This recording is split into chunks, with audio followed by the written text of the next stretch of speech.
Okay, so we're going to embark upon the solve of this puzzle. Now that we've done a scramble of the 4x6x8, we pretty much just reverse what we did. So the first step is really just a simple 4x4 solve.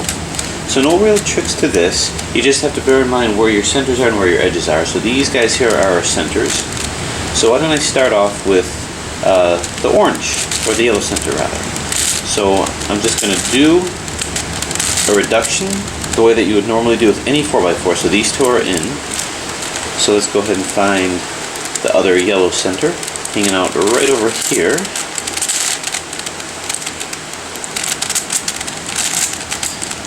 So I'll bring this in over here. So nothing complicated right now.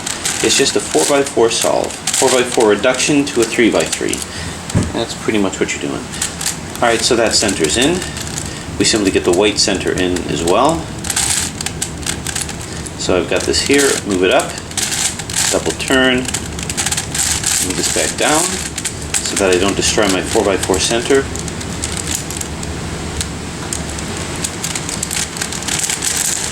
And bring my other white center in.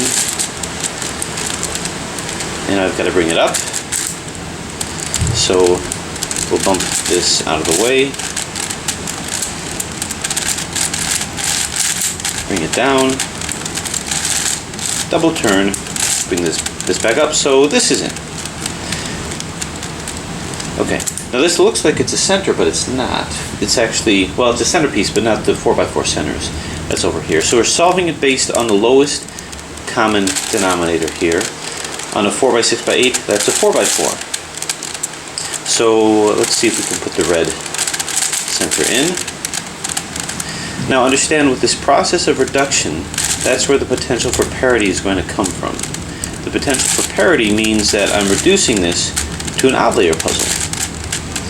And the difference is, you can see that little screw on the inside, that's your true center. These aren't actually true centers. We're pretending like they are. We're reducing it like they are, but they're not really. So the position might give us an impossibility. Okay, so now with the red over here, I have to decide what's the next color. Well, here's a corner that'll guide me. White, red, this has to be blue. So I'm going to move this in as a blue. And now that I've got the red one that's in, bring it in, take it out, and then we put this back. This is just beginner's method, nothing fancy. I've got my other blue centers over here. So we send out a fishnet, double turn, bring it back. So now we have this. Alright, the next one that comes after that is orange. It looks like we just have one more to go to get the orange one in. So I'm going to slide U technique this one. So put it in from the left, slide the U to the right, down on the right. Slide it back to the left, up on the left, slide it back to the right, up on the right. Okay, so just like that, all of our centers are easily reduced. It's not a supercube, so we have equivocation of sides of centerpieces, so we're good. And now edge reduction is a pretty simple process once you get the hang of it.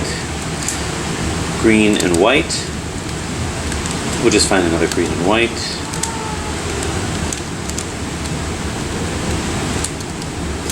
Right over here, it looks like. So to move this in, this will come down to meet that, destroying this. So we're going to bring it down to meet it. Do a D to get it out of the way. RI to bring this down. And then a DI to move this in. Boom. And then bring it back. Okay, might as well do the green and yellow, which is right over here. Just simply move this up. But actually, it's a wrong green and yellow because it's not a center edge. But this one is, so I didn't have to hunt around for that too much. Once again, bring it down, out of the way, put in the other one, bring it up, and now let's do the red and blue. Red and blue is right over here. Bring it down, Good thing about a 4x4 solve is there's not a lot of hunting around for pieces.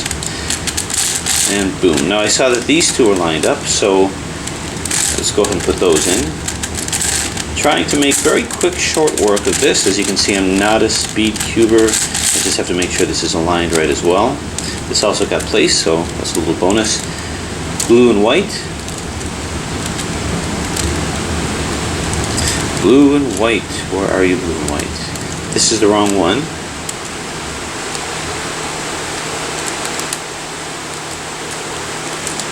Blue and white. We must have arrived at our destination because the hum of the ship's motor has just gone silent. Okay, we can move this in over here. Blue and white comes down.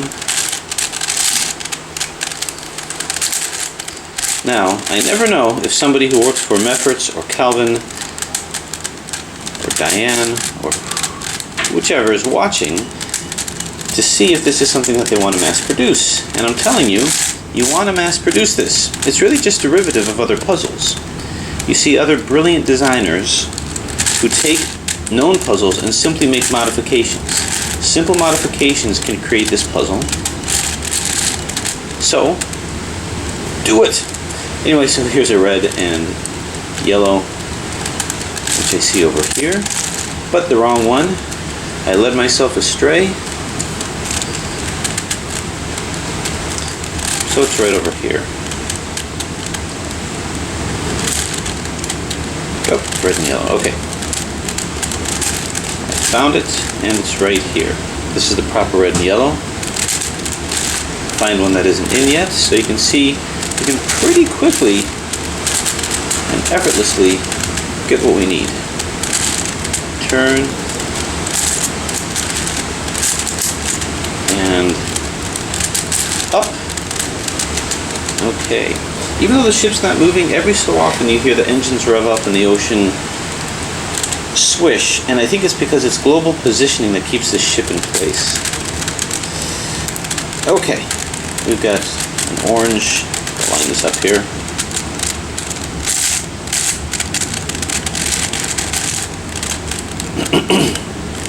Orange and yellow.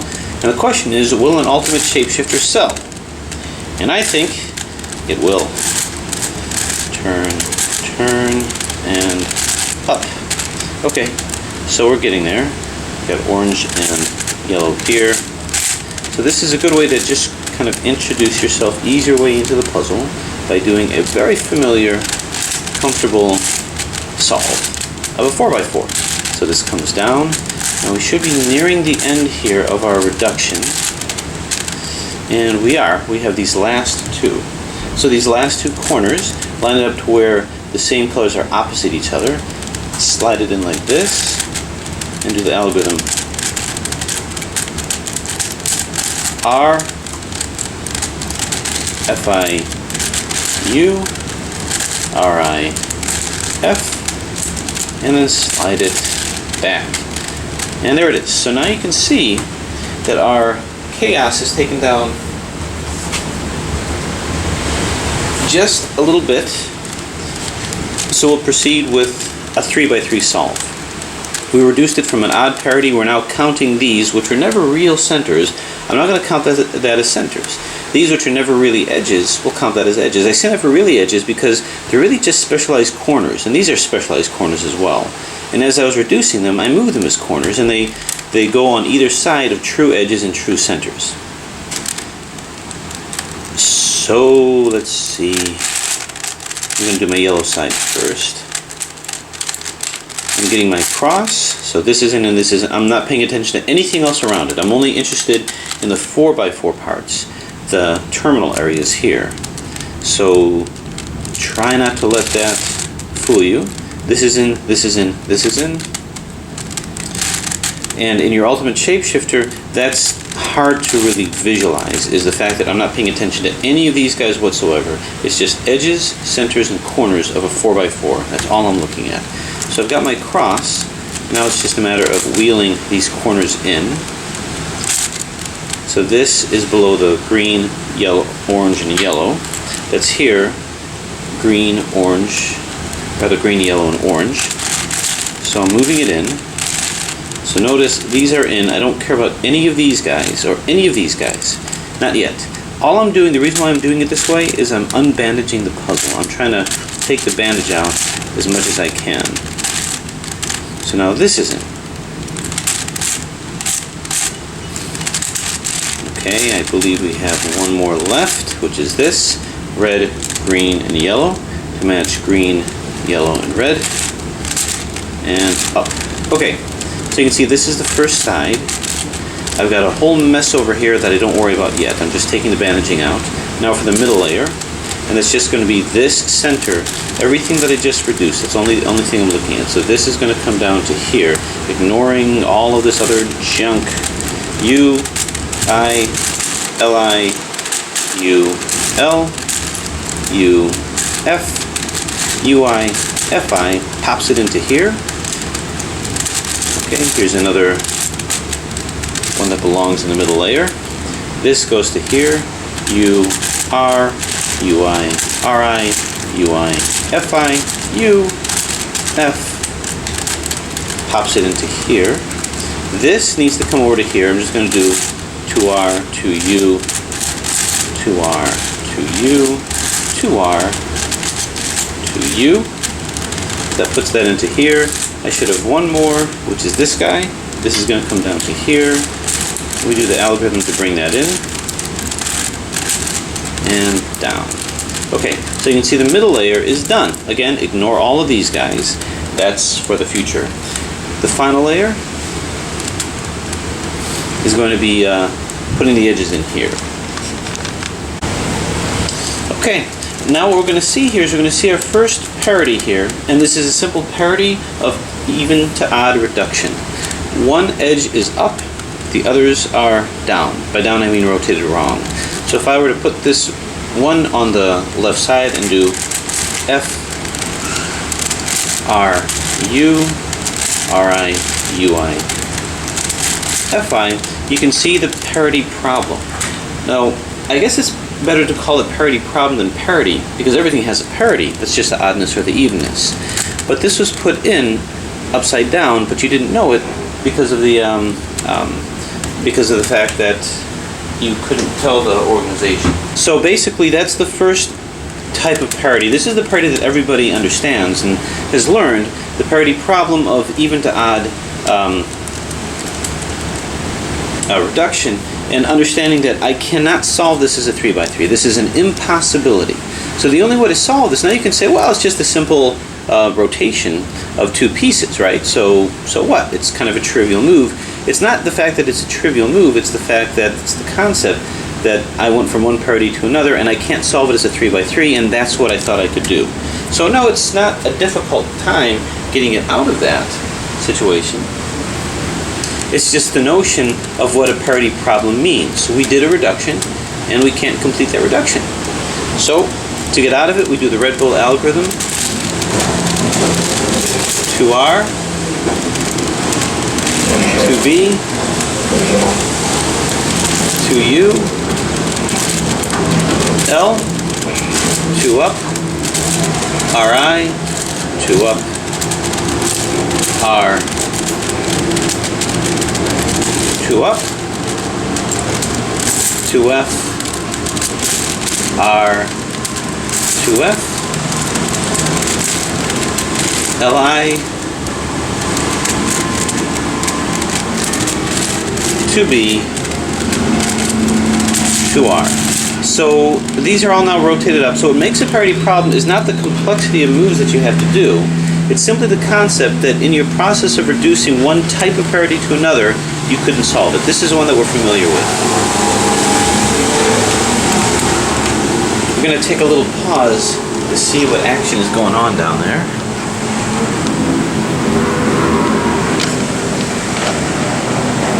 So here we are at the coast of Labadee, right? And there are a whole bunch of boats and things. Oh, we missed it. Okay. So that's the first parity that we have. And again, the concept of a parity is a concept of reduction. A process of reduction turning this into an impossibility without a move, which could be a simple move, could be a complex move, but the concept of parity is the same. So I'm going to finish the 4x4 solve. The way that I do 4x4 solves is rather than put the cross in, we've got this here, I guess we could do that. We're doing R, U, Ri, U, R, 2U, Ri. That will put the cross in at the top. Now I just have to get this down. What I usually do for 4x4 solves, and again you can do it any way that you want, well, we look to see if these are in the proper position, and none of these are in the proper position. If not, I just do the algorithm U, R, UI, Li, U, Ri, UI, L. Now you may recognize that as simply the sliding U technique, and that's really all that is. So are any of these in yet? No, not yet. So we do it again.